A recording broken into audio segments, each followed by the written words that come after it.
last night on Bachelor in Paradise. I legitimately am trying to pursue Chelsea and he's not, and so it annoys me, you know? I don't know who you are. I don't like you, bro. I've never liked you. If you are looking for ransom, Unfortunately, I think it's best for you to go home tonight. I can tell you I don't have money. Listen, that's the stupidest. Look, man, I get what you're saying. But what I do have If you did not receive a rose, I'm so sorry, and please say your goodbyes. are a very particular set of skills. Tonight, Thomas showed that he has zero respect for any of the other boys. Skills I have acquired over a very long career. Your Bachelor audition ends tonight, so get out. Skills that make me a nightmare for people like you. Who's the biggest tryhard in the house? Hunter. I'm so glad I got to meet you. If you let Chelsea. me go now, that'll be the end of it. I will not look for you. I will not pursue you. But if you don't, I will look for you. I will find you, Why'd your lip quivering, bro? and I will kill you. I just think it's best for me to leave Paradise. Welcome back to another week of Paradise and another recap. And in this 3-hour edition of the show, we saw rules being broken, dates that will probably be meaningless, and most important of all, an 80s themed prom that was totally tubular. Tonight's gonna get tubular. What does that mean? That seems weirdly sexual, like tubes.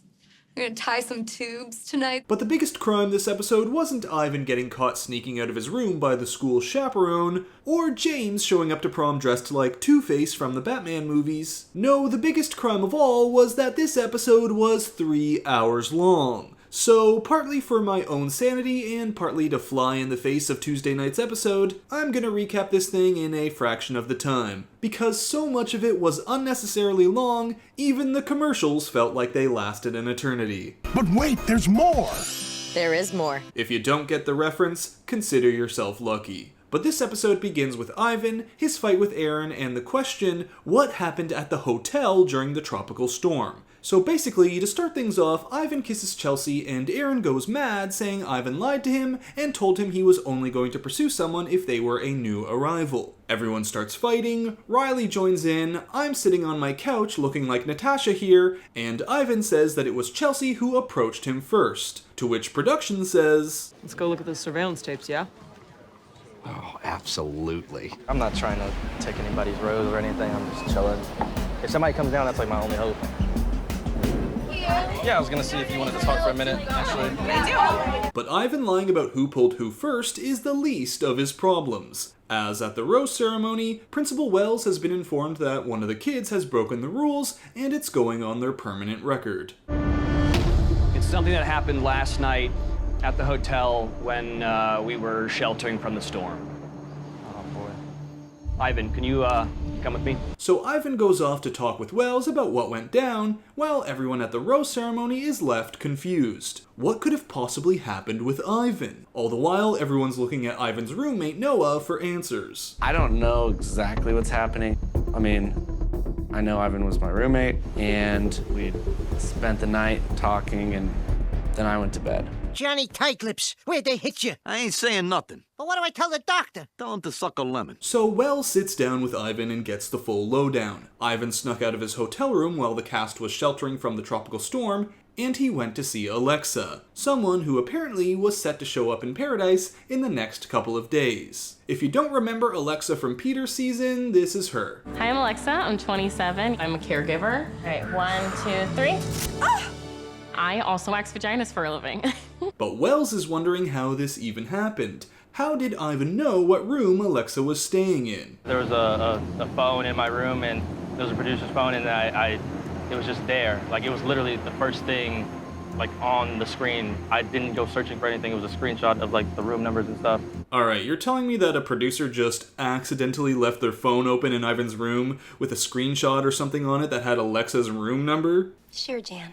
The tinfoil hat on my head finds this all a little too much. So Well says that Ivan won't be able to stay, so he should go tell the gang and pack his bags. And the best moment of it all comes when Riley goes up to Ivan to express his disappointment. You know I got mad love for you. We are supposed to be better, man.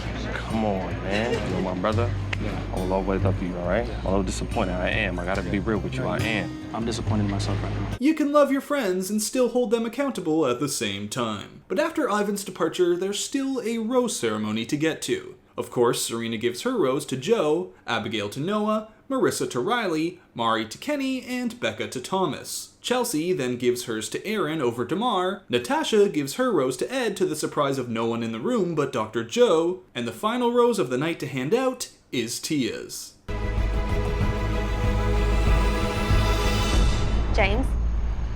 James, somehow, someway, has lived to see another day in paradise. It's like every time a rose ceremony comes around, James is like, He can be killed. Judy can be killed. He can be killed. Come. So Blake, Damar, and Dr. Joe are headed home, and we're moving on to a new day. And of course, even though we're almost at the end of paradise, a new week means new arrivals. I am Anna. I guess I'm known for not being very nice and making weird faces. Ah, yes, Anna. Proof that if you perpetuate rumors on national TV, you get rewarded with paradise screen time while the person you said was an escort gets nothing. Well, Anna pulls aside Kenny, who says he's only with Mari, Thomas, who says he's only with Becca, and then finally James, who's like, "Third place, wow!" The two then go on a date where they roll around in a box of sugar like they're a human churro, and then get massages from some snakes, and that's literally all you need to know. Oh, but that's not the only arrival, because at this point, both the show and that Melissa Joan Hart coffee commercial are like, Wait, there's even more. There sure is. And we have one more entrant making their way down the steps of paradise. I'm Mykenna, I'm 24, I'm from Peter's season of The Bachelor, and I'm back! Well, Mykenna pulls aside Thomas, who says he's only with Becca, Riley, who says he's only with Marissa, and then finally Aaron, who's like, "Third place, wow!" So eventually, Mykenna decides on who she wants to take on this date, and it's Aaron. Aaron, would you like to go on this date with me? Yeah, let's chat real quick, yeah?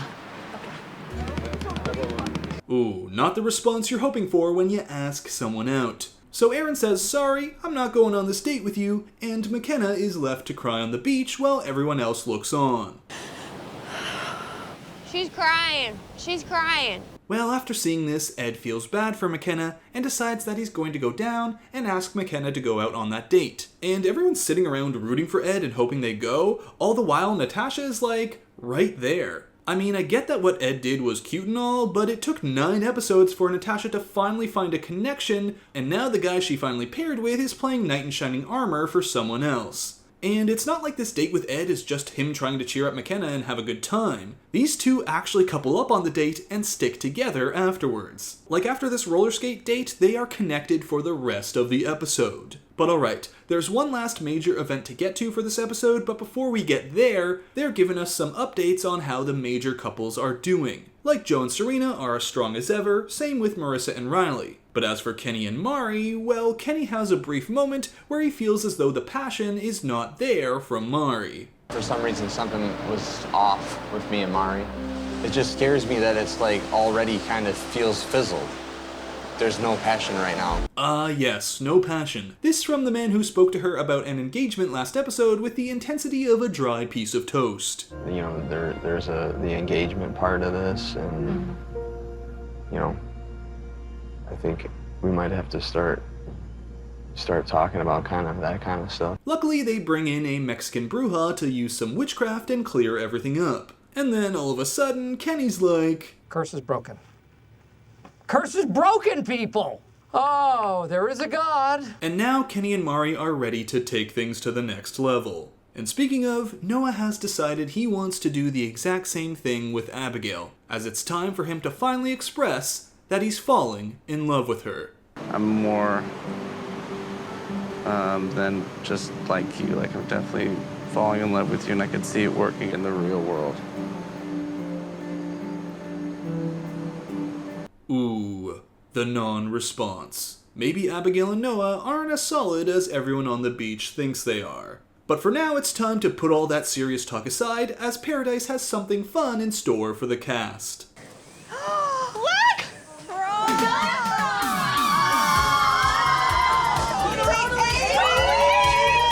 Yes, the gang is all going to Paradise Prom. After the absolute smash success of John Paul Jones's original Paradise Prom last season, production is up in the budget and getting a venue and an actual band. And this prom is totally 80s themed, meaning shoulder poofs, bows in the hair, and large colorful suits that have Ed and the guys walking into prom like...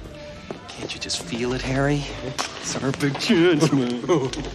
All we gotta do is show a little class and a little sophistication, and we're in like a dirty shirt.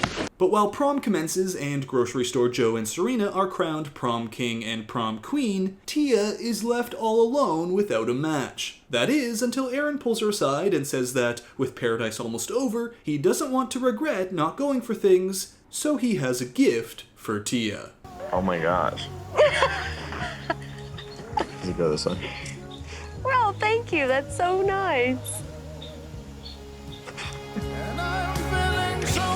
Ah yes, Tia and Aaron, the Paradise couple everyone expected. Meanwhile, Chelsea's watching Aaron come back with Tia's makeup all over him going, isn't this the man who got upset over Tammy kissing Thomas and Ivan kissing her, and now he's doing the same? I'm blaming you. Yeah, blame me. That's fine. That's cute. What the is going on? When did you start wearing lipstick? I don't. You okay?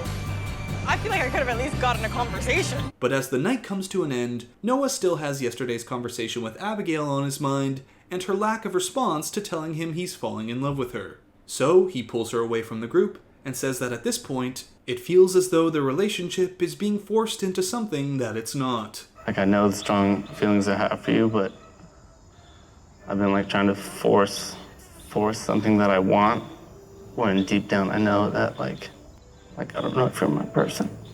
Awesome! We made it through a 3-hour episode and they reward us with Abigail and Noah breaking up. So Abigail says, how do you go from saying you're falling in love with someone 24 hours earlier to breaking up with them? And for Noah, it's all due to how poorly she responded to him saying he's falling in love with her, and I'm sitting here like, excuse me, why are we watching a rerun of Katie and Greg's hometown date? But there you have it. All at once, prom and Abigail and Noah's relationship comes to an end. And if you thought this breakup was sudden, next week is the finale and decision day, where couples either stay strong and go the distance, or they fall apart real quick. And if past seasons are any indication, next week is gonna be brutal. And that's it for episode 10 of Paradise. I hope you enjoyed the video, and if you did, be sure to give it a like and subscribe to the channel. We have one last Paradise preview to break down tomorrow for the finale, and of course, after Paradise ends, we're getting right into Michelle's season of The Bachelorette. So stay tuned for all of that, and until next time, Bachelor Fantake, out. I don't know exactly what's happening. I mean, I know Ivan was my roommate, and we spent the night talking, and then I went to bed. Johnny Tightlips, where'd they hit you? I ain't saying nothing. But what do I tell the doctor? Tell him to suck a lemon.